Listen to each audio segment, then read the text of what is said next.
আপনাদেরকে সবাইকে আন্তরিক ভালোবাসা জানিয়ে শুরু করছি আজকের টার্গেট নাম্বার, টার্গেট লটারি নাম্বারগুলো। যে নাম্বারগুলো গত 30 দিনে খেলেনি সেই নাম্বারগুলো নিয়ে এসেছি আপনাদের জন্য। কেননা কতটা নাম্বারগুলো খেলে একটু ভালো করে রেজাল্টের সঙ্গে মিলিয়ে দেখলেই বুঝতে পারবেন যে নাম্বারগুলো দেওয়া হয় সে নাম্বারগুলো অবশ্যই খেলে, বা যে নাম্বারগুলো টার্গেট দেওয়া হয় সে নাম্বারগুলো আশেপাশের মধ্যেই খেলবে, এতটুকু আমার মনে হয়।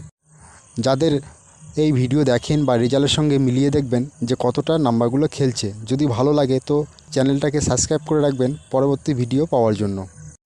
আমি কখনোই বলবো না এই নাম্বার 1 কোটি খেলবে বা এই নাম্বার 1000 টাকার বল বা 2000 টাকার বল খেলবে, কিন্তু হ্যাঁ, কিন্তু খেলে এটা আপনারা নিজেরাই বুঝতে পারবেন। কিন্তু আমার কোনো বলার প্রয়োজন নেই, আপনারা নিজেরাই রেজাল্টের সঙ্গে মিলিয়ে দেখবেন যে কতটা খেলে। অনেক ইউটিউবের ভিডিও হয়তো আপনারা দেখেন যে তারা বলে 4 সংখ্যার নাম্বার কেউ দেয় না, ঠিক আছে, সবাই 2 সংখ্যার নাম্বার দেয় বা 4 সংখ্যার নাম্বারের জন্য আলাদাভাবে জয়েন করতে বলে, কিন্তু তারা কখনোই দিতে পারবে না যে কোন নাম্বারটা খেলবে বা